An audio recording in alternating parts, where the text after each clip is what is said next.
Hi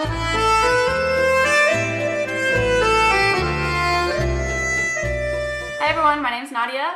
I'm a third-year marketing student studying abroad in Paris, France for this semester. Right now I am 2 weeks away from getting on my flight back home. So I'm very sad and it's kind of hard to come to this realization and figure out how I want to spend the next 2 weeks.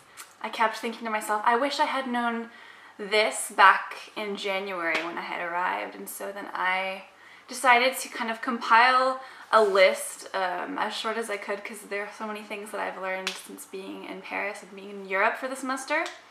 But I compiled a list of 10 things that I learned specifically about Paris while living here for about 4 months. So I'm going to give you these lessons, and hopefully you can learn something if you end up coming to Paris or anywhere in Europe or in Western Europe. Some of these things might apply, but here are 10 things I learned in Paris. Alright, I'm gonna start with number 1, which is how to use the metro. I lived and swore by Google Maps. You put in where you want to go, and it'll give you different options. It'll give you how to walk there, which if you're close enough you can walk, but most of the times you'll be using public transportation. I use the metro all the time. In Paris, the metro is very straightforward. It is clearly marked where the metro stops are. There's going to be a big like sign that has an M with kind of the numbers and the color of each line. And the line, so it like will go from one end to another, and the direction in which you need to head depends on the end point of each line. So for example, if you're gonna take metro line 1, one end of that is La Défense, and that's going one direction, and the other end is, I don't know, I don't really remember.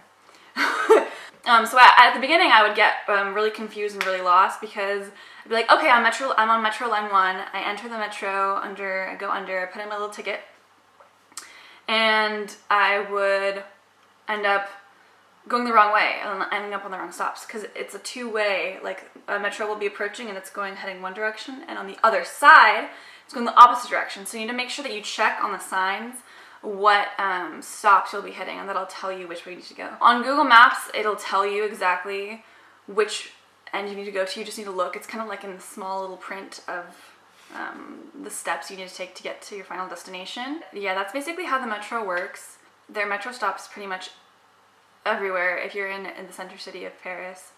It's really amazing. I love the metro. I believe the first metro of the day starts running at about 5:30 in the morning, and it goes until about 1 a.m. So if you're out really late, you can also use it. I never have experienced anything quite scary or frightening or sketchy necessarily. You always want to be aware of your surroundings, always want to be aware of where your important items are. So my purse, a lot of times, especially in the winter when I would have my big coat, when it was colder, I wouldn't carry a purse. I would have zippers in the pockets of my coat and just put in my metro ticket, my money, and my phone in the other one, and my apartment key, and that's it. And my hands would remain in my pockets, and so everything I needed was on my body. Don't ever get too into your cell phone, etc.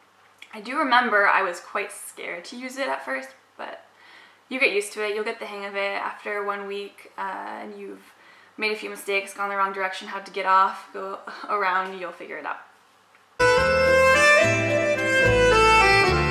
Okay, so 2, along the same lines for the metro thing I learned, this goes for escalators inside the metro, in shopping centers, any public area that has an escalator, airport, etc.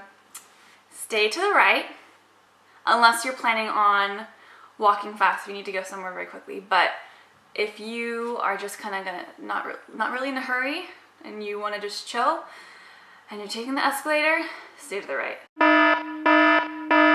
You will save yourself a lot of awkward situations, and you will not annoy everyone around you if you just remain to the right. If I was the one doing this, I would be on the left, just kind of like taking up the whole area of the escalator. This might be the rule in every like major city, but Back home, it wasn't necessarily something that people cared about.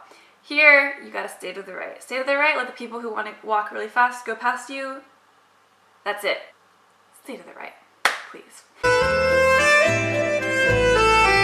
The third thing that I learned, so if you're gonna go out, if you wanna go to a club, to a bar, anywhere late at night, hang out with friends, the metro closes at 1, and a lot of times places here don't close till about, well, bars will close probably around 2, but if it's kind of more like a club, dance, bar, mix thing, or club, it'll be open till about 5 or 6 a.m. So advice on that is take Ubers with your friends and split them. It can get expensive depending how far away you're going, but that's pretty much your only option unless you're going home early. In addition to that, anytime you're going out, make sure you have your student ID, your state ID, if you're from the United States or a respective country, have that with you. You need to have something that verifies your date of birth or else they won't let you in. They're quite picky even if you do look over 18. Also have a copy of your visa.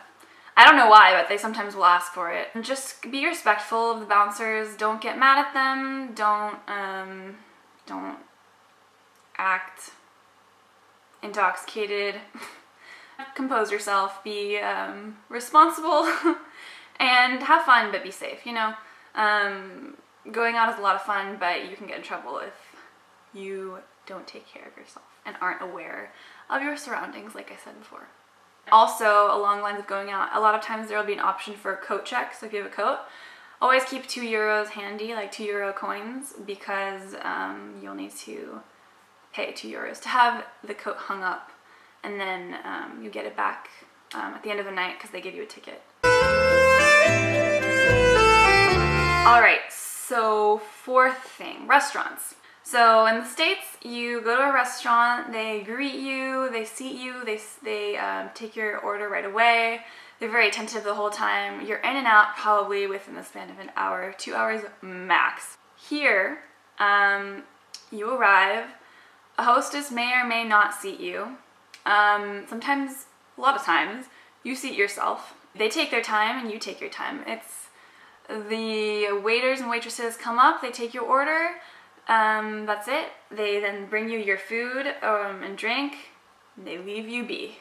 It's all your time. They're not going to come up to you and ask, do you need anything? Are you okay? Do you want refills? No. They leave you alone and you enjoy your time eating, you enjoy your time talking with your friends. I love it. I personally do not like needy waiters, waitresses, but that's just a personal opinion. If you do need something, it's a bit tricky because you have to kind of wave at them or get their attention. Because you can stay there for as long as you want. You could have food, you could just get a drink and just be there for 3 hours, and then at the end, sometimes they bring you the check. Sometimes you have to go up to the register and pay.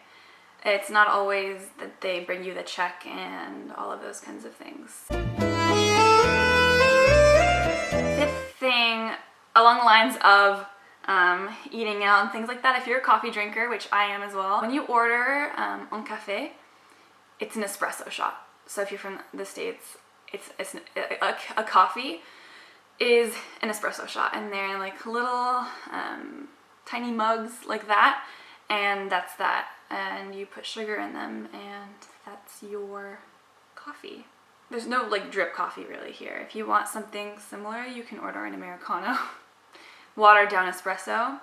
They have cappuccinos. They have something called noisette, which is kind of just an espresso shot with milk, and it kind of makes the color of a walnut, which is what noisette means in French. They have various other drinks, but I mainly had espressos because I don't drink dairy and they don't really have non-dairy options at most places. So I have had my fair share of cafe or espresso, and I've learned to love it.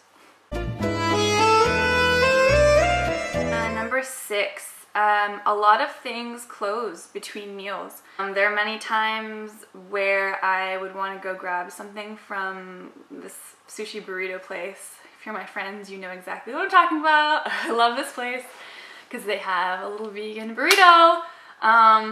but it would be closed. It would be open for lunchtime between like 11 and 1:30 or 2. I don't know the exact hours, and it'd be closed until 7 or 7 p.m. Not all places do that, especially fast food places that they will be open all day.